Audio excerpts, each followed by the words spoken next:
The 1960s and 70s were defined by a specific brand of radical individualism. Young people across the country were in active rebellion, challenging traditional authority and rejecting the institutions of their parents. San Francisco was the epicenter of this movement. It was a city buzzing with a generation determined to live by their own rules. Yet, in the middle of this counterculture, these very same rebels walked into a dirty, abandoned mattress factory converted into a monastery. There, they willingly surrendered their egos to an elderly Chinese monk who barely spoke their language, Venerable Master Xuanhua. When they walked through his doors, they expected to be scolded for their reckless pasts. Instead, the master bypassed those traits entirely. He didn't look at their gender, age, or their past mistakes. He focused on what he called their underlying Buddha nature, seeking only to help them recognize it. To understand why this worked, you have to look at how the rebellious mind operates. Traditional, strict discipline relies on external judgment, but when you apply rigid dogma to a defensive ego, it acts as a force that only hardens that outer shell. The instruction bounces right off. Master Xuanhua used a different method, joyful compassion. By removing external judgment, he bypassed those defenses. His radical acceptance acted as a mirror, letting a soft light permeate that hardened shell, inviting the individual to look inward. Inner transformation cannot be forced by lecturing or punishing. It requires an environment where the ego is no longer under attack, leaving it with no choice but to confront itself. Consider the monk Heng Ku. He came from a background as a Navy man and had taken a strict personal vow to conquer his physical cravings, particularly a massive sweet tooth. A prolonged meditation retreat is a grueling environment. Sitting in silence for days strips away everyday distractions and amplifies hidden physical desires. For Heng Ku, the craving for sweets became unbearable. On the 6th or 7th day, he hit his breaking point. He sneaked out to a bakery, bought 3 bright red strawberry pastries, inhaled 2 on the walk back, and terrified of being caught, he hid the last one deep inside his long monk's robe. He sat through the rest of the afternoon completely distracted by the hidden pastry. At 1:30 in the morning, he made a midnight escape, creeping out a bathroom window onto the fire escape to secretly eat the pastry on the roof. Right as he took a massive bite, Master Xuanhua emerged onto the fire escape.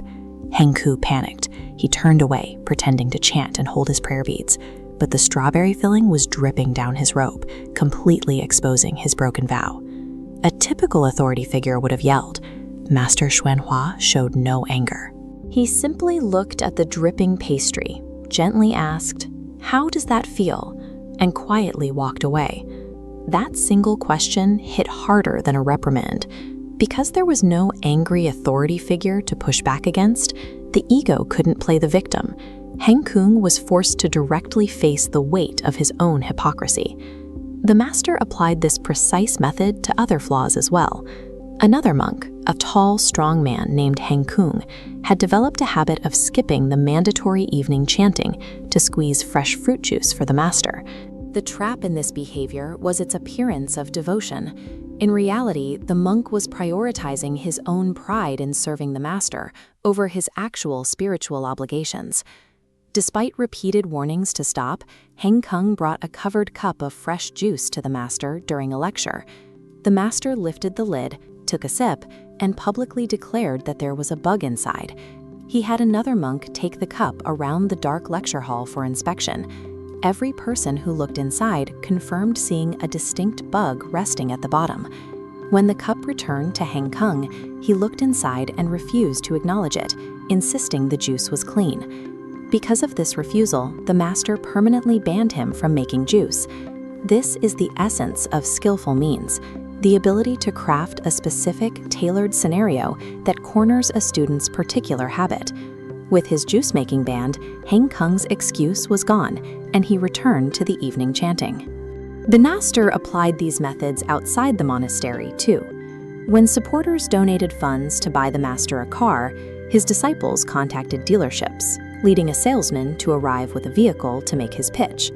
The master climbed into the back seat in simple work clothes and sat in silence for a 10-minute test drive. Back at the lot, he offered exactly half the car's value in a flat cash bid. Back inside the monastery, the negotiation grew grueling.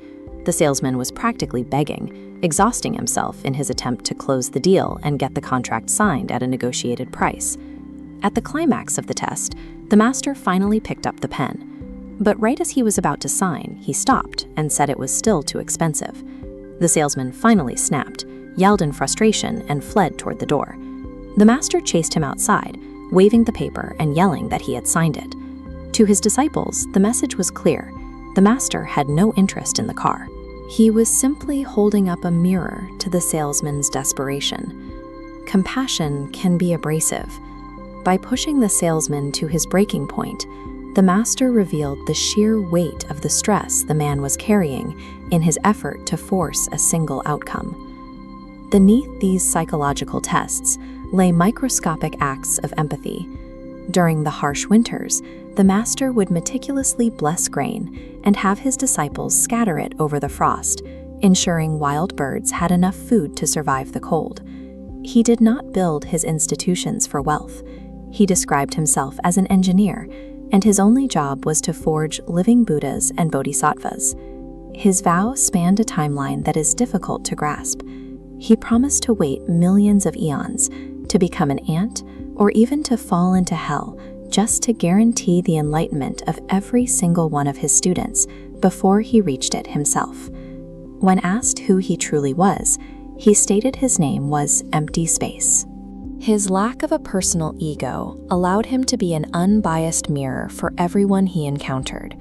He absorbed nothing, but reflected exactly what each person needed to see. We all carry attachments that we hide from the world. Take a moment to look into your own mirror. What is the strawberry pastry you are hiding in your sleeve, and how does it truly feel?